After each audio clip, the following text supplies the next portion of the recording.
theory.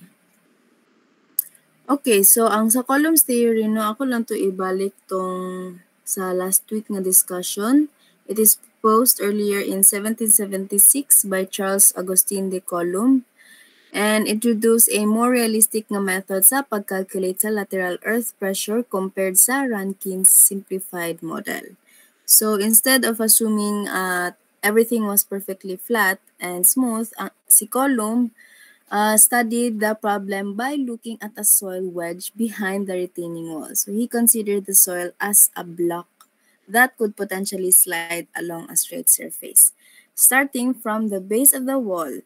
So by analyzing the forces acting on this wedge, Coulomb came up with formulas to calculate earth pressure more accurately. Though it is more accurate, but the formulas is getting complicated.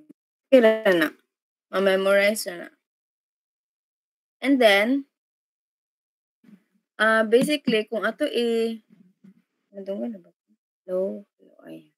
basically, kung atong i-differentiate si Rankin o si Coulomb, for the assumption, si Rankin is ang soil is level, wall is smooth and vertical, and walay wall friction. Si Coulomb, wall can be inclined, backfill can be sloped, and wall friction, basically, ang one major difference between ni Rankin's theory ug ni Coulomb's theory is ang presence sa wall friction. Kay si Rankin, di ba, assumes a smooth wall nga walay friction, whereas si Coulomb, ga-allow siya interaction sa soil wall. For the approach, si Rankin is purely theoretical using stress conditions, whereas si Coulomb, force equilibrium of a soil wedge behind the wall. So, for the complexity pod, si Rankin is simpler, easier to use, but less accurate for complex cases. While sa Coulomb, it is more general and more accurate, but ga-involve og more variables. So, maano na nato na later, especially itong sa alpha, madugang na siya alpha and beta ng mga variables. And lastly, if sa application, si Rankin is good for preliminary designs and classroom problems, whereas si Coulomb, it is preferred in practical designs, especially sa wall friction o sloping backfills. So, dirita.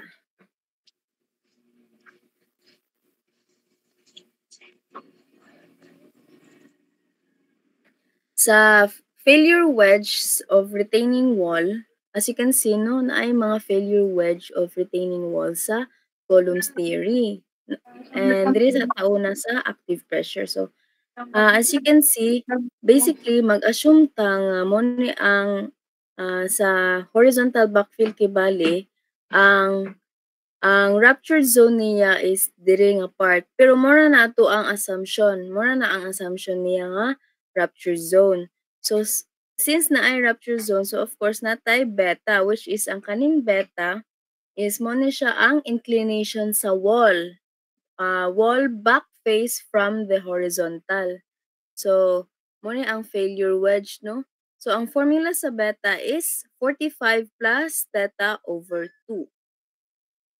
Diri sa second picture, as you can see, natay ka ng alpha, which is ang kaning alpha mo ni ang backfill slope angle.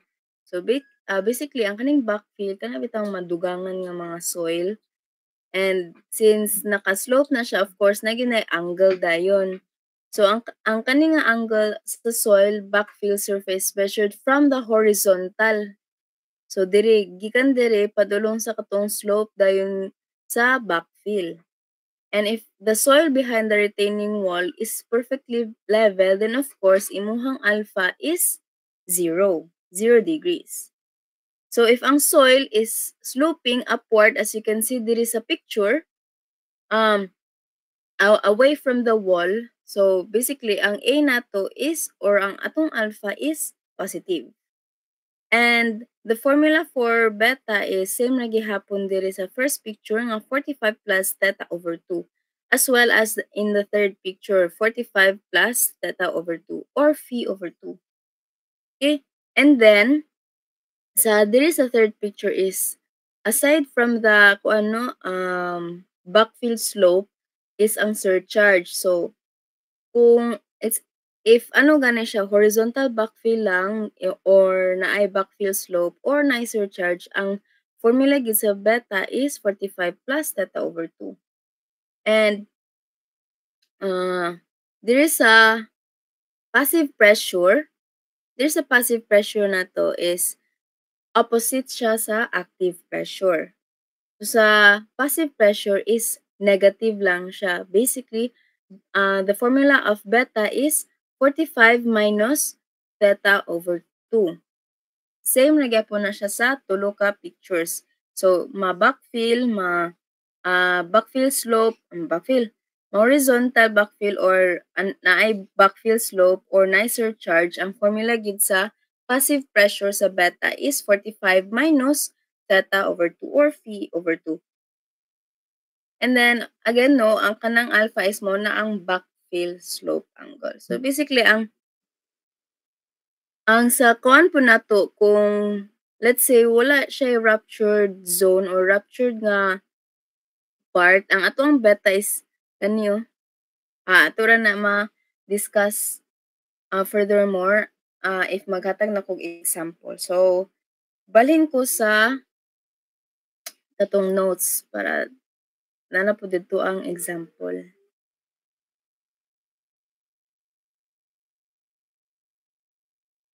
Inaway na.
Excuse me, ma'am. Naka-off po imong mic, ma'am.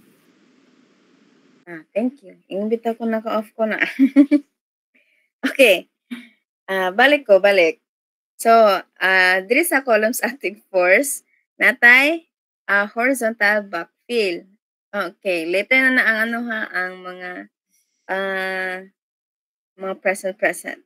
So, ang height nato mura gyapon and then kani is h over 3. Again, ang ang force is h over 3 is because sa ganito ang ang soil ba yan ni? Soil. So, unsa ang pressure diagram sa soil? Diba triangle? Where ang pagkuha sa force dayon nato ana is or the location of the force is 1/3 sa height. Munang kani is h over 3. Basically, 1/3 sa height is equal ay 1/3 sa height is equal na siya sa h over 3. Munang na h over 3 siya dire. But then again, ayaw mo kalibog no nga nung h over 3. Sa ano lagi na siya sa pressure diagram na siya. And as you can see dire sa to ang force is dili siya horizontal but it is inclined. Yahang force is inclined with a wall friction angle. So as you can see dire no ato ang kani nga angle is wall friction ang sini delta. Ang delta nato is wall friction angle and kaning theta is the internal friction angle of the soil. So since nganong basi maningala pud mo nganong ang force nato, ang force niya is pa-inclined siya, pa-inclined upward siya is because active ha, hinumdumi active. Kung mo wait lang, ang drawing ko. Nahilo.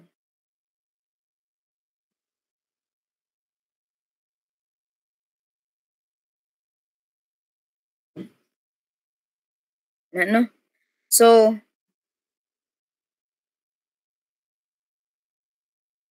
imagine, active, di ba? Ang active is isbog gamay ang sini? Ang retaining wall kibali mo isbog gamay ang wall.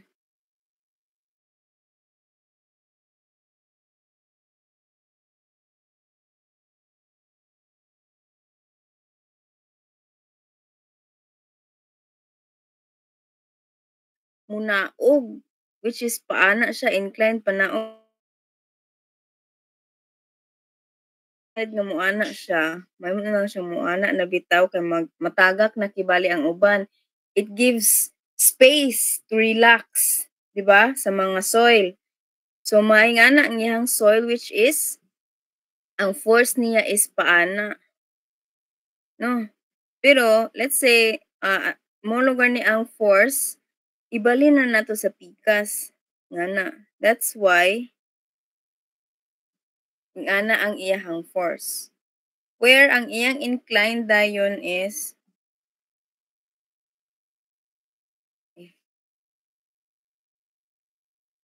ayan inclined. Iyang angle din ana is the wall friction. Nakuha. Okay.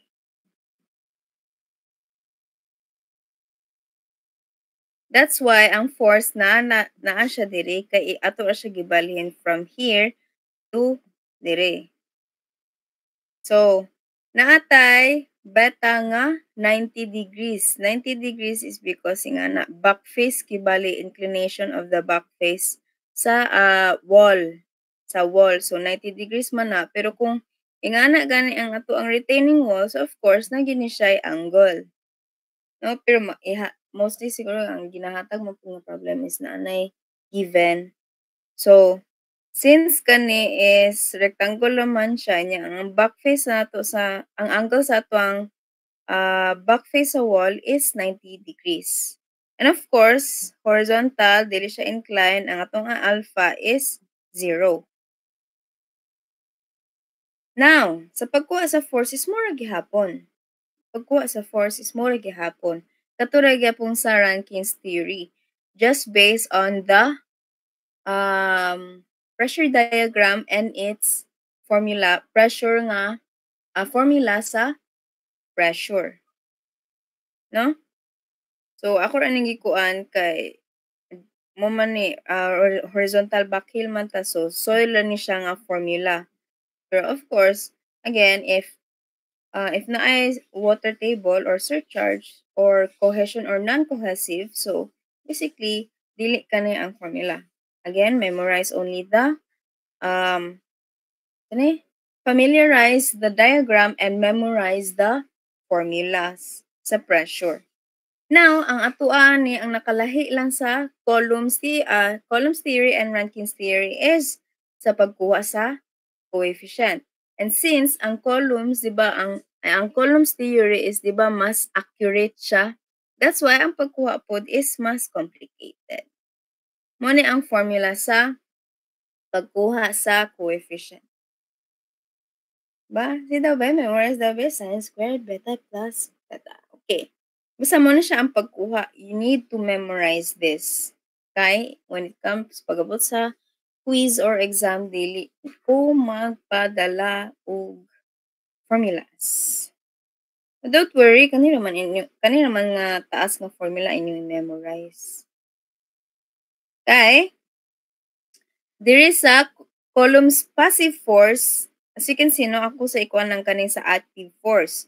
So, sin squared times the quantity of beta plus the internal friction angle of soil divided by sin squared beta times sin times the quantity of beta minus the wall friction angle, kaning angle, times the quantity of 1 plus sin theta plus wall friction angle times sin times the quantity of theta minus alpha divided by sin times the quantity of beta minus wall friction angle times the quantity of alpha plus beta and squared. Basing malimtan ninyo ng squared ha. So, dire ang nakaano lang sa columns active force and passive force is just the same. However, as you can see, nabantayan ninyo dire sa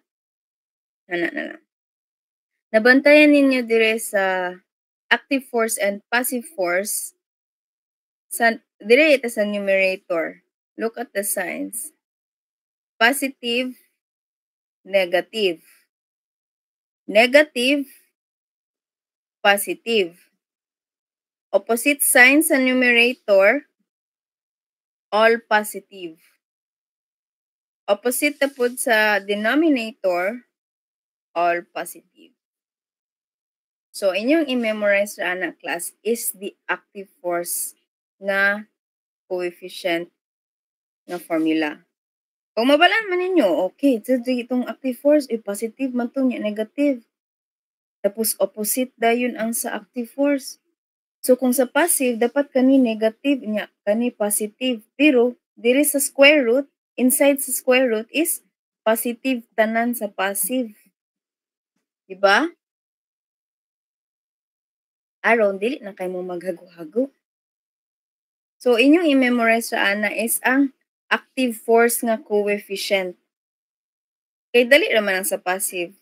Once ninyong mabalaan na ninyo ang formula sa active, dali na din kayo niyo. Kaya ang nakalahi naman sa ila, same ra gid sila. Ang nakalahi lang gid is ang iyahang sign. Kay opposite sa active force. Though, diri sa inside sa square root, ang mga sign nila is positive tanan. Yun, positive tanan. Diri is positive, negative, and negative, positive. So, active force yun yung i-memorize. No? So, sample problem ta. So, there is a sample problem 1. So, a vertical is supporting a horizontal backfill having a unit weight of 16.5 kilonewton per cubic meter. Wall friction of soil, which is ang katong delta, is equal to 35 degrees. So, compute the column's passive earth pressure coefficient. Second question is compute the passive force per unit length of wall perpendicular to the wall. And the third question is compute the location of the passive force. So question number 1, no? Passive earth pressure coefficient. So coefficient, so of course, ang K sub P. Now, direta sa question number 1. So, of course, sa question number 1, katurang K sub P. Unsa nga na itong K sub P?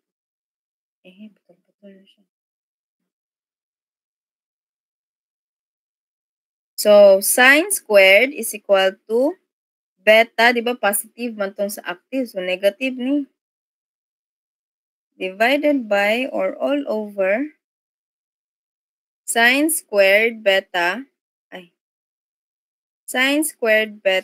times sine times the quantity of beta. Since negative mo to sa active, then of course positive. Or if ikuan po nato kung negative na gani ni, positive ang katong diri sa outside dapit sa denominator. Then theta times the quantity of 1 plus square root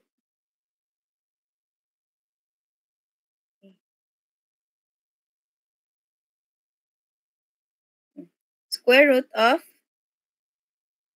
sine squared. Pati ako di gamo kanang room chart. Sine squared theta plus delta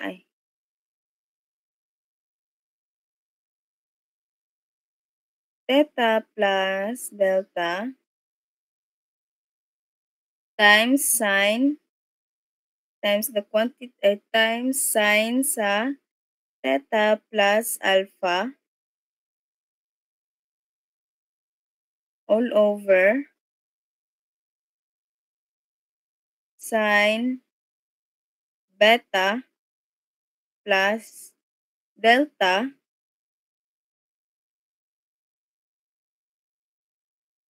times sine alpha plus beta squared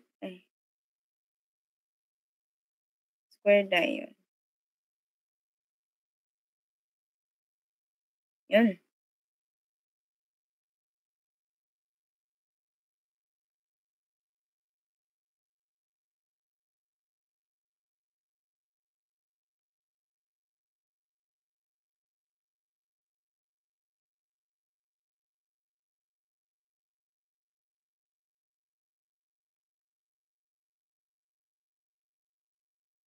Okay.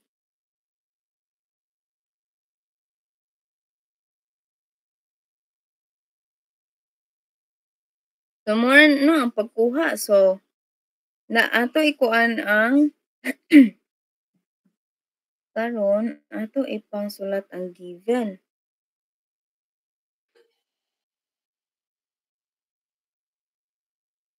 So, vertical wall is supporting a horizontal backfill. So, we forgot to draw the figure.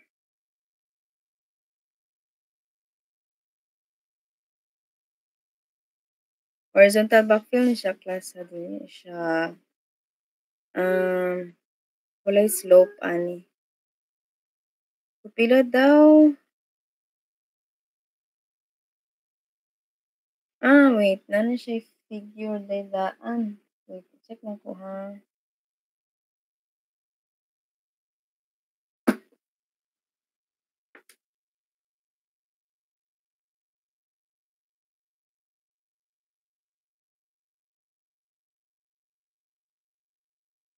Ano?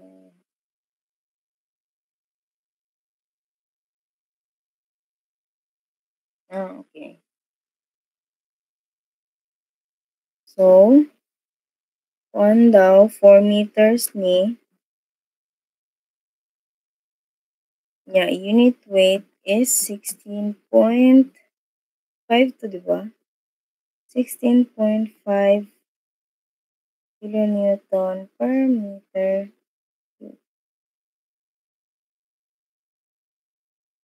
And iyang theta is 35 degrees and alpha.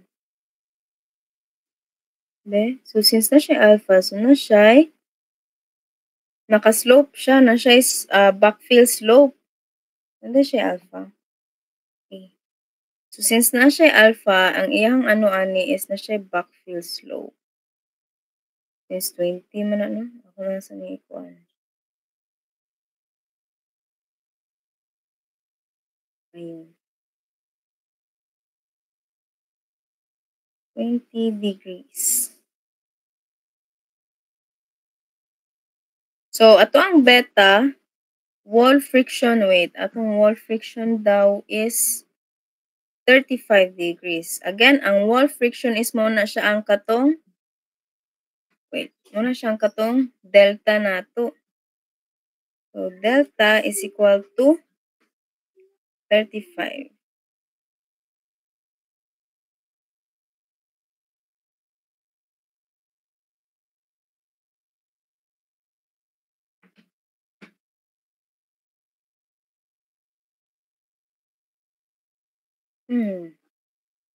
Wala man siya kuan day, wait.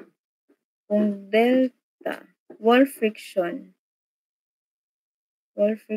ba? Kung delta na siya.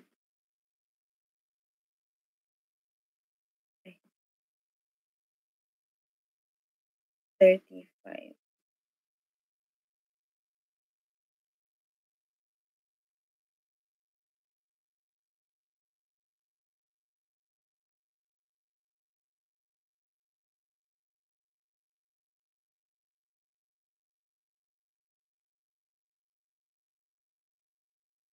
So since wala man diri naka-given ang katong internal friction nato, kay ang naara diri is iyahang wall friction.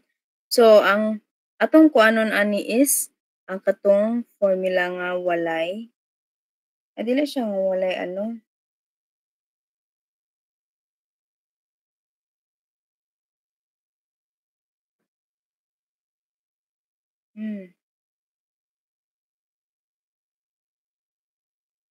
Check ako again ang figure. Kay dili ko ng figure niya. Wait, LV. Ito nga problem, ha?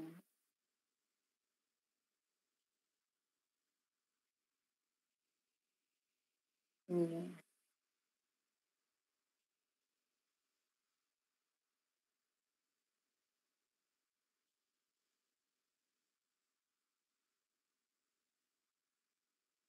Beta plus Asa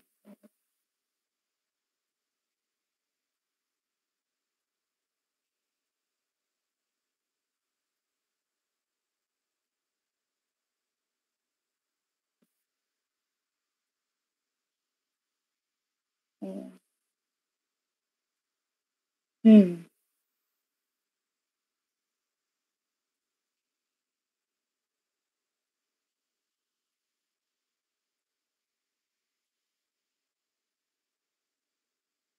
Naman tay beta here.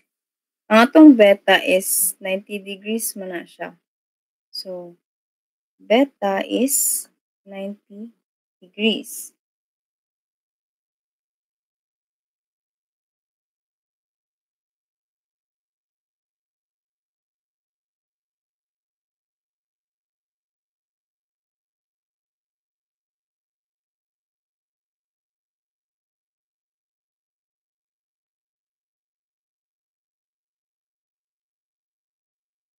Ay, kulang di akong problem.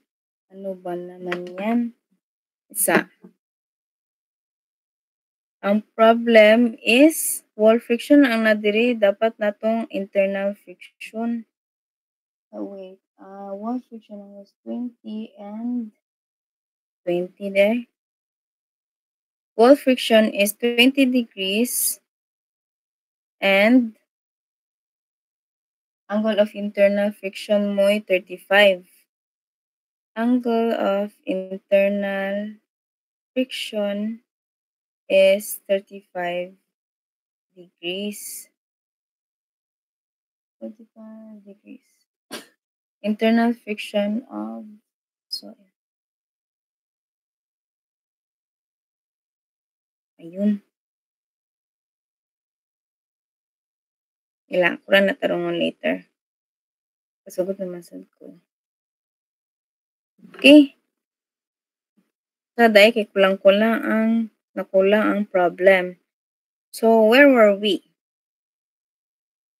Kung sa to, wall friction is 20. So, ang delta din nato is 20.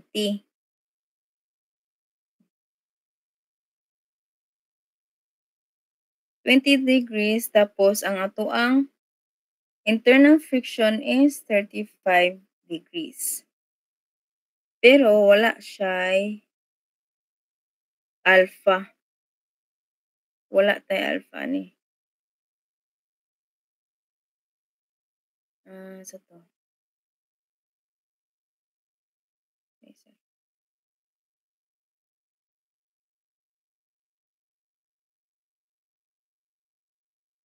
Okay, so atong alpha ani is of course 0. 0 degrees. So substituting the formula as the values rather.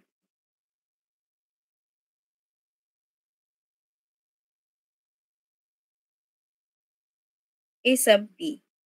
So wait, A sub B is equal to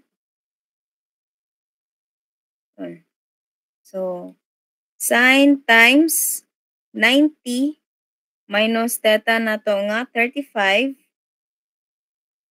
divided by sine squared ni. Sine squared ba? Sine squared lagi. Naku, nasulat. Sine squared divided by sine squared. Beta na to nga 90 times sine nga 90 minus 35. Delta din. Delta. Forget na. This is delta. Yan. So, minus 20 times 1 plus square root of sine 35 plus 20 sine times sine theta na to 35.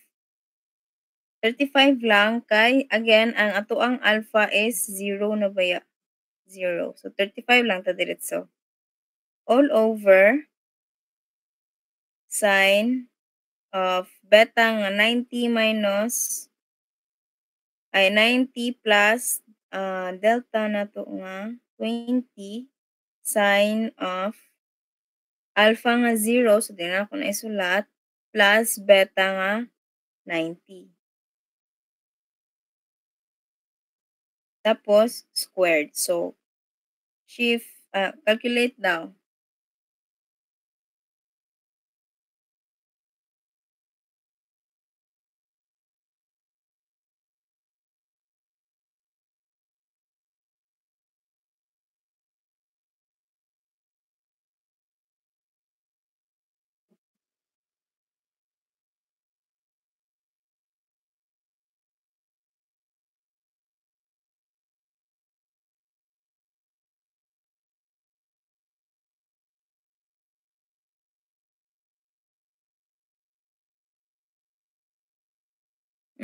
Minus din eh.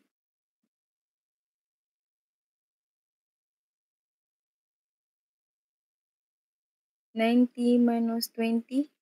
Okay, wait. Plus, yes, plus. Plus di ay. Ito sa akin. Plus di sakto. Hello.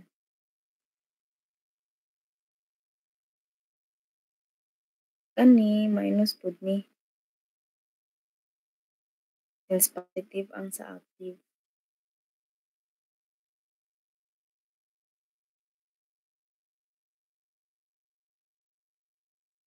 So, sa active, basically, ang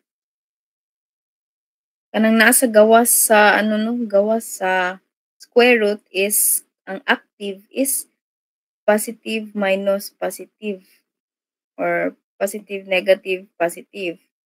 Ang sa passive is negative, positive, negative.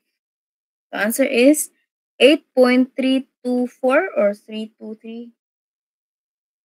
Basta 8.324. Get 8.3239 man tayo. So, ang ato ang coefficient is 8.32.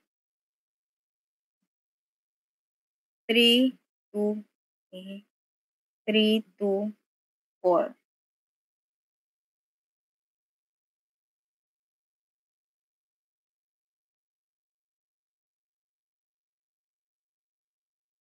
Mo na ato ang coefficient. Now, number 2. Question number 2. Compute the passive force per unit length of wall perpendicular to the wall. So, passive force daw nga perpendicular sa wall since vertical man na. So, of course, ang force na to is horizontal. Diba? But since ang naa diri sa ang ayang kuan diri is pa-incline man to. So, of course, naman tayo wall friction, given nga wall friction. So, masolve na to si force. So, question number 2. Passive force daw in perpendicular to the wall. So, P is equal to,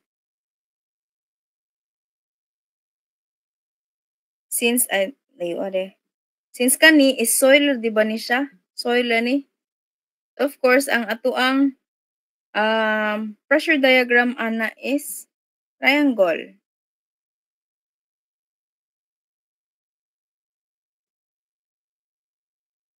Yan. And then, ang force niya ana is pana.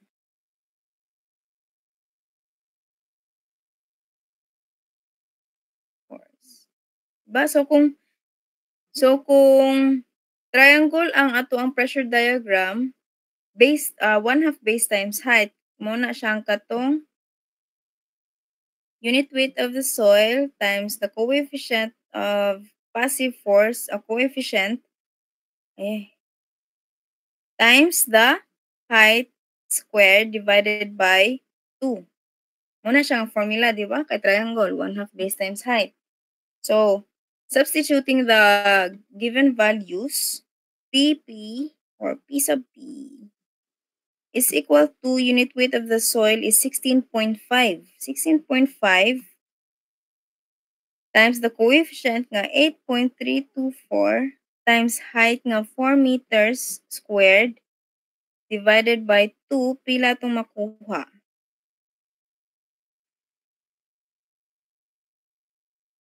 Yeah. Pila to?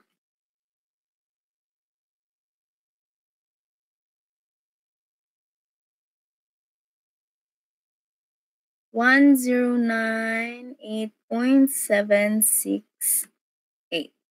So 1098.768. Okay. So natay kuan sini passive force nga 1098.768 kilonewton per meter.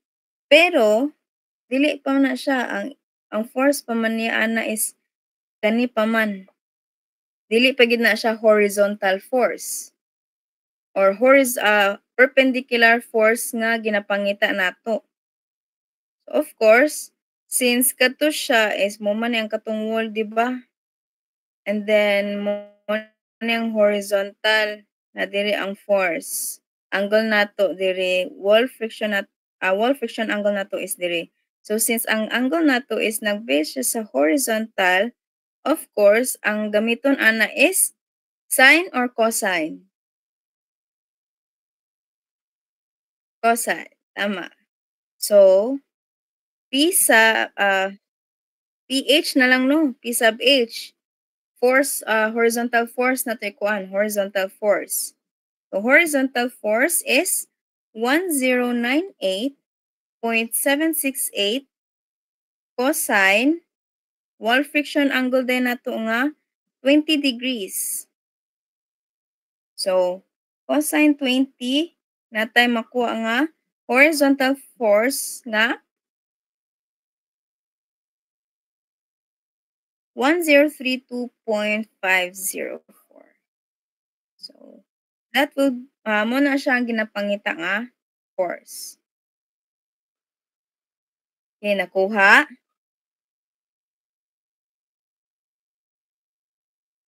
Nakuha. What are the classes? Hindi lang mo triangle lagi. Nakuha na gets. React. Okay. Nakuha na gets. Napay curious. Silang, go lang. It's good to know nga at least na curious. Now, the third question is compute the location of the passive force. So, meaning location sa passive force, mo man kani siya. Location ana, since naka-horizontal naman po, so, kana siya nga force, kana siya nga distance. So,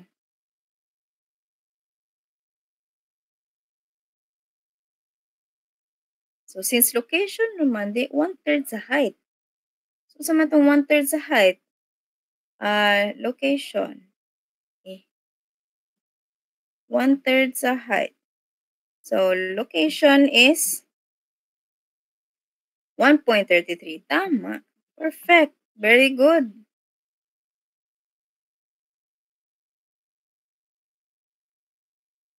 Nara.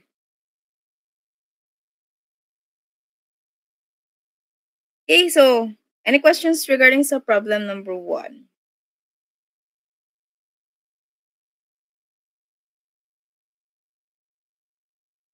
None so far? Okay.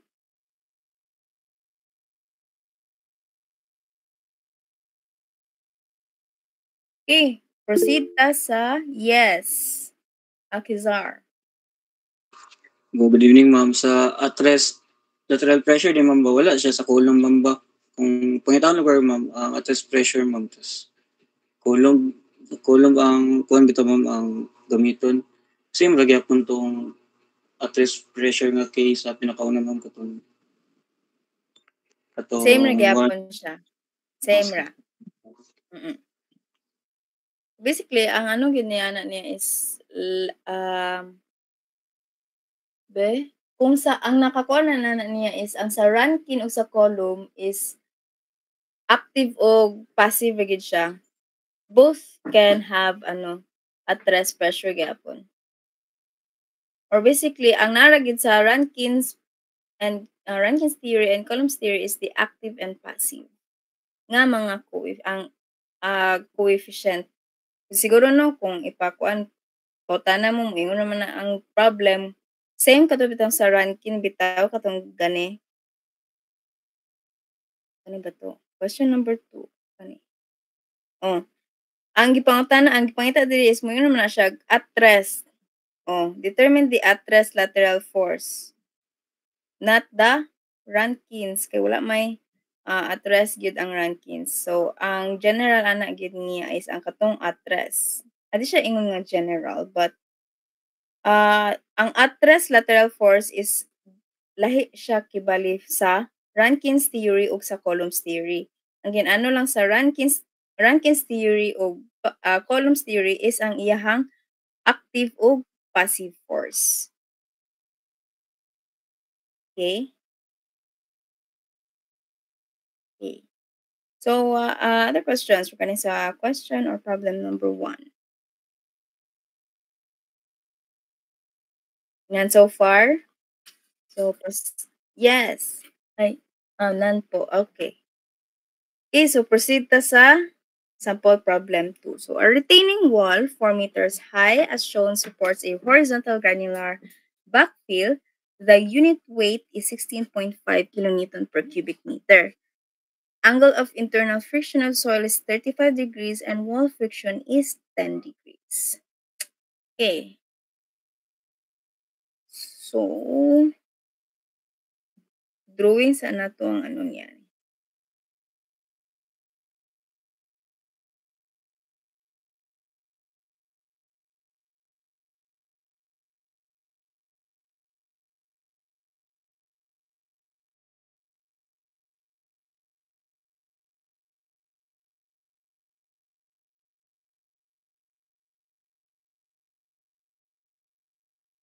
So, ay sabi, so ang iyahang figure ana is ingani.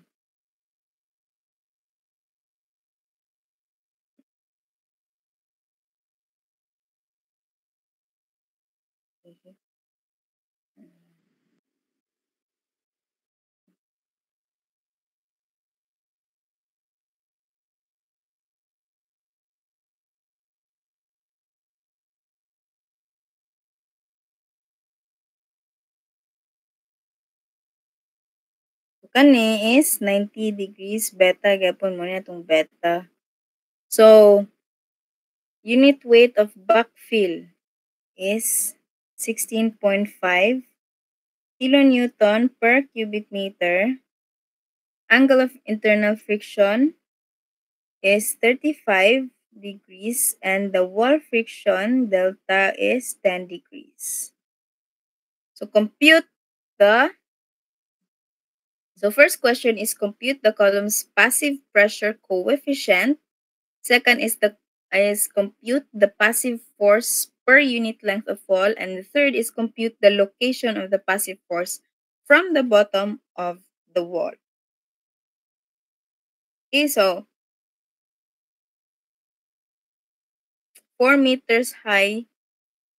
Shown pa gid eh. So 4 meters high ang iyahang length, iyahang height. So again, don't worry, mag-send ra kog arang-arang nga 4 meters.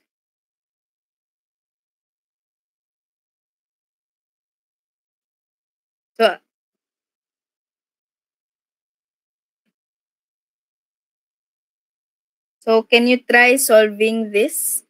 I think same ra siya sa sample problem number 1.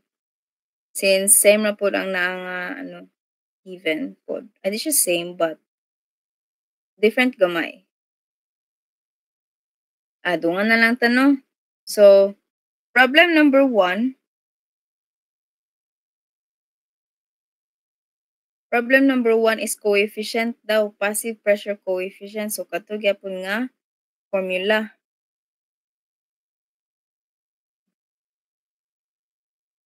Ay, ano di dapat yun? E. That's P. Yung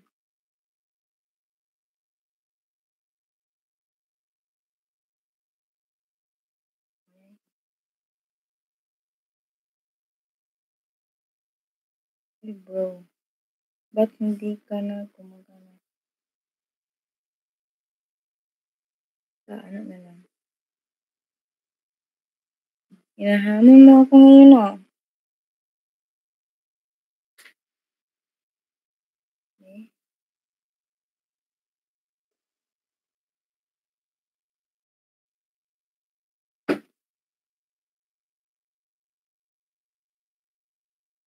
Okay.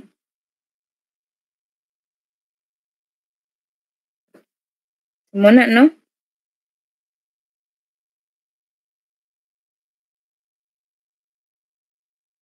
Kana nga formula. So, ato i-substitute ang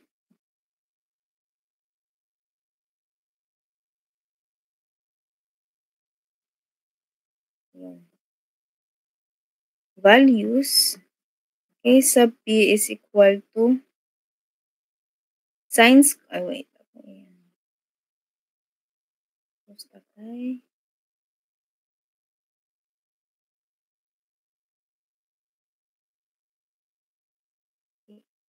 Sine squared, beta na to nga 90 degrees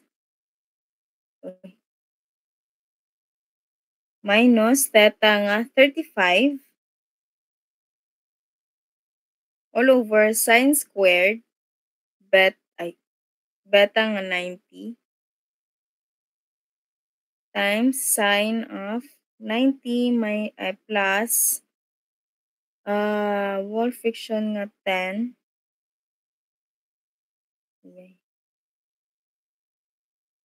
times the quantity of 1 minus the square root of sine of 35 plus 10 times sine of 35. 0 gihapon atong alpha, so di na ako na isulat diha. Then, all over sine of beta nga 90 plus delta nga 10 times sine of alpha nga 0 plus beta nga 90. Then, squared. 5.309. Okay, so, same ba sa uban? 5.309. Okay.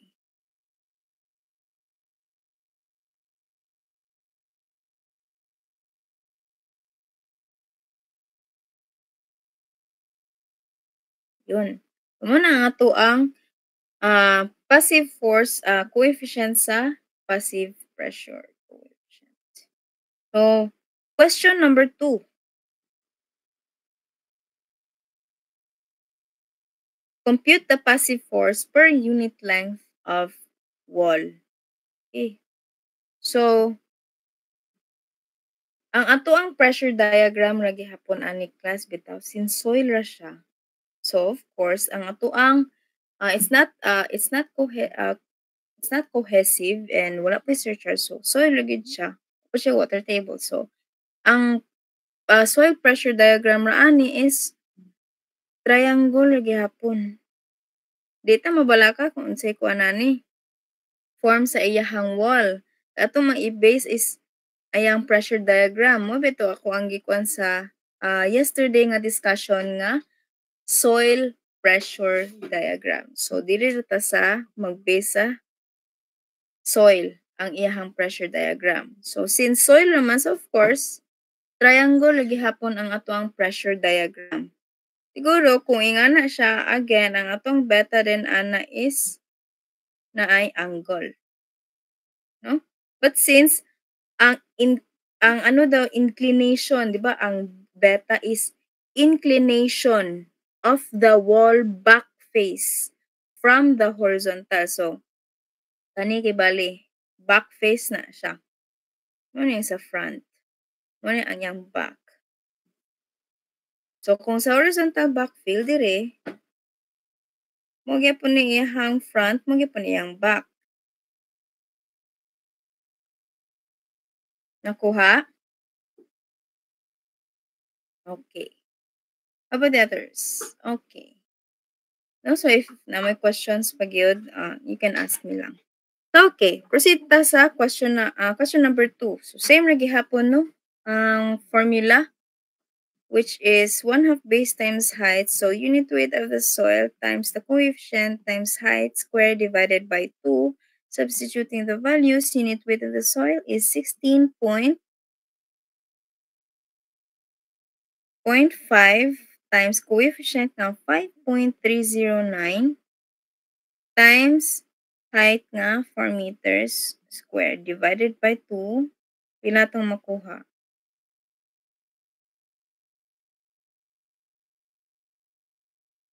$707.86. 7,888.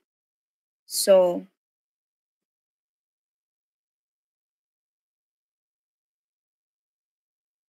$700.788.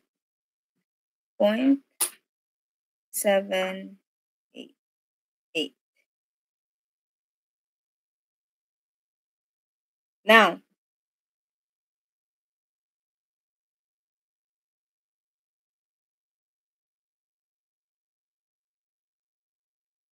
muna na siya ang katong cosine na or like ang iyahang padaan.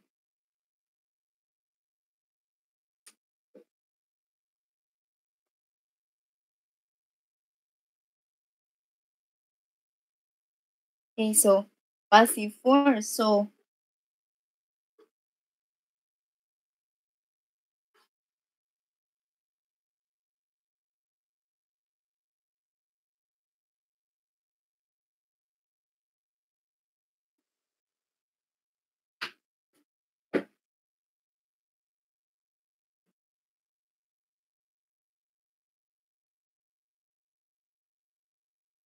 wala pa no, wapay cos. Then, wapay cos.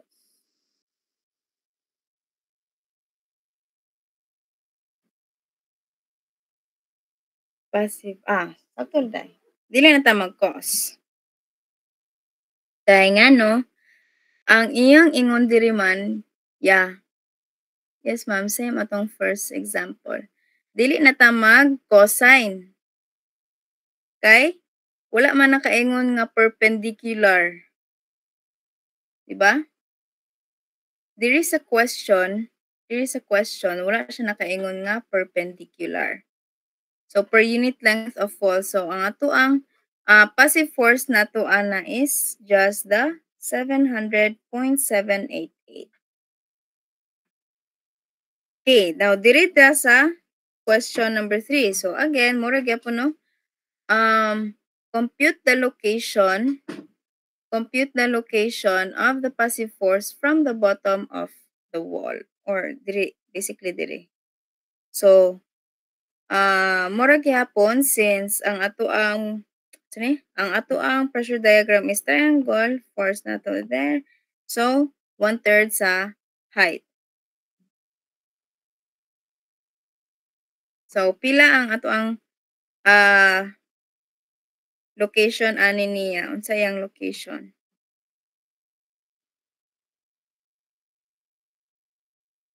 Four-third, or mo gyapon 1.33 meters.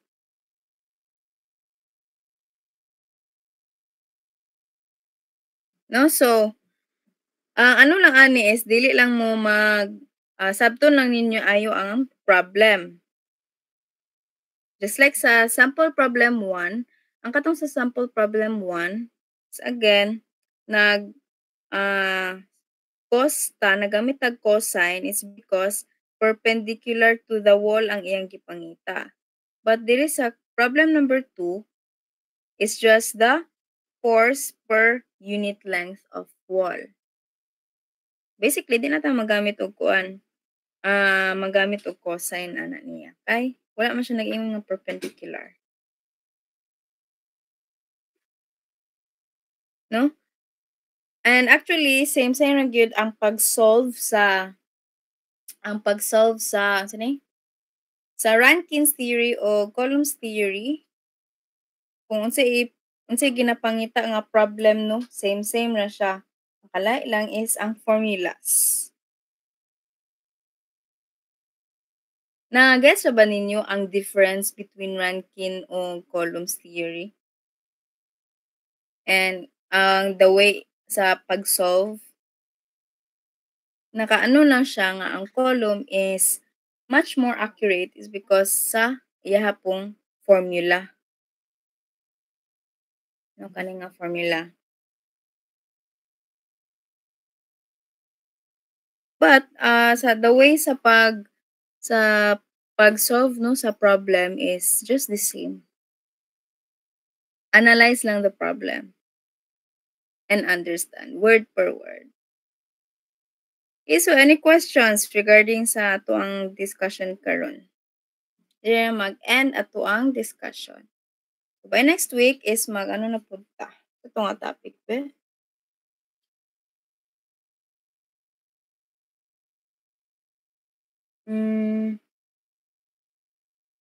Earth retaining structure ta next week.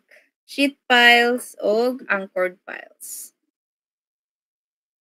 So any questions regarding sa Coulomb's theory before mag-end atong topic sa lateral earth pressures?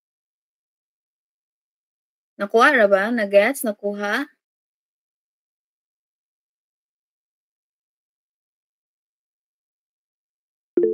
Daw ba? Yes. How about the others? Okay. Ano pa? Nag-wonder pa si Hidalgo, si Peter. Ano sa si Jack? Why sad?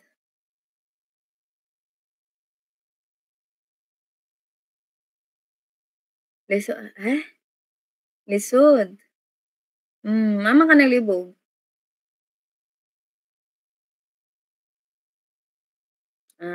Di lang, ikabala ka, lisodon ako sa mot. Sa quiz o sa exam.